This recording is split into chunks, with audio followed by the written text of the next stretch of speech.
அனைவருக்கும் வணக்கம்.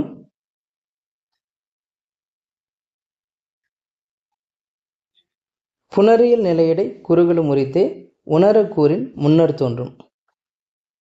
இந்த நூற்பாவுக்கு உரையாசிரியர் சொல்லியிருக்கிற இந்த செய்தியை பாருங்க.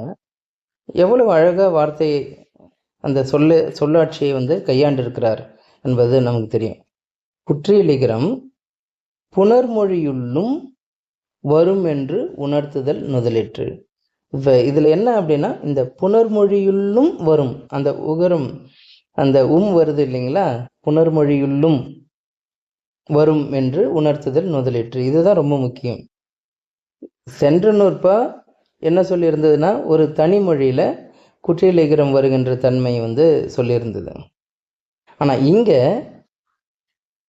புணர்ச்சி நிலையில் எப்படி அந்த குற்றியலிகரம் வரும் என்பதை சொல்லலை. என்ன சொல்லுதுன்னா, புணர்ச்சியிலும் குற்றியலிகரம் வரும் என்பது தான் சொல்லுது. ரெண்டுத்துக்கும் வித்தியாசம் இருக்கு. அப்போ புணர்ச்சியில் வரும், எப்படிலாம் வரும் அப்படின்னு சொன்னால் அதெல்லாம் விளக்கணும். ஆனால் அவ்வாறு செய்யலை. இங்கே செய்தியை மட்டும் சொல்கிறாங்க. புணர்மொழியிலும் அந்த குற்றியலிகரம் வரும் என்கின்ற செய்தி மட்டும்தான் இங்கே சொல்லப்பட்டு இருக்கு. அப்போ அது எங்கே தெரியும், அப்போ எங்கே விளக்கப்படும்னா, உணரக்கூறின் முன்னர் தோன்றும், நான் அதை பின்னாடி விளக்குறேன் அப்படின்னு சொல்றார். பாங்களா, இங்கே அதுதான் சொல்றார். புணரியல் நிலையிடை குறுகலும் உரித்தே. நூற்பாவும் தெளிவா இருக்கு. புணரியலிலும் இந்த இகரம் குறுகலும் உரித்தே உணரக்கூறின் முன்னர் தோன்றும்.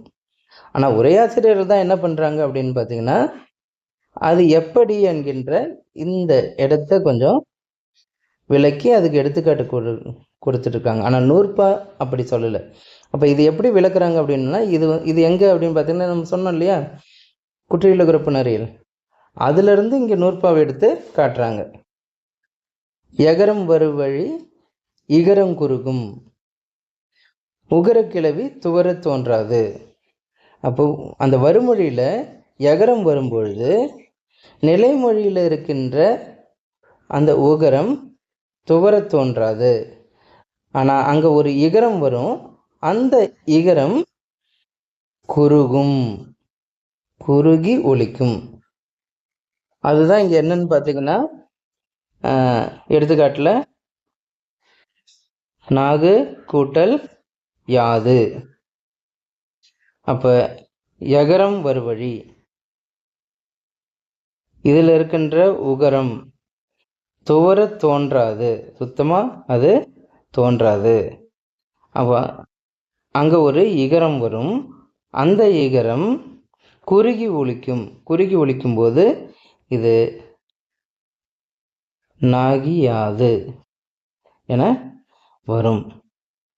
அப்போ இந்த செய்தி எங்கே இருக்குது அப்படின்னா, குற்றியலிகர புணரியலில் இருக்குது. இது 410வது நூற்பான்னு வச்சுங்களா.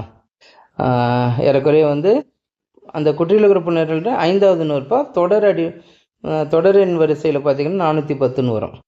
சரி, அப்போ இந்த நூற்பாவுடைய கருத்து என்ன அப்படின்னு பார்க்கும்பொழுது, புணரியலிலும் புணர்ச்சி அடிப்படையிலும் அந்த இகரம் குறுகும், அப்படிப்பட்ட இகரம் குற்றியலிகரம் எனப்படும் என்கின்ற அந்த செய்தியை மட்டும் இவ்வாறும் நிகழும். முதல்ல ஒரு தனிமொழியில் சொல்லியிருக்கிறேன், அடுத்தது புணர்மொழியில் நடக்கும், அதுவும் குற்றியலிகரம் என்கின்ற அந்த செய்திக்காக மட்டும் இந்த நூற்பா வந்திருக்கே தவிர அது எவ்வாறு நிகழும் என்பது இங்கே சொல்லப்படவில்லை. உரையாசிரியர்கள் தான் அதை இங்கே சொல்கிறாங்க. கண்டிப்பாக உங்களுக்கு புரிஞ்சிருக்குன்னு நினைக்கிறேன். நன்றி, வணக்கம்.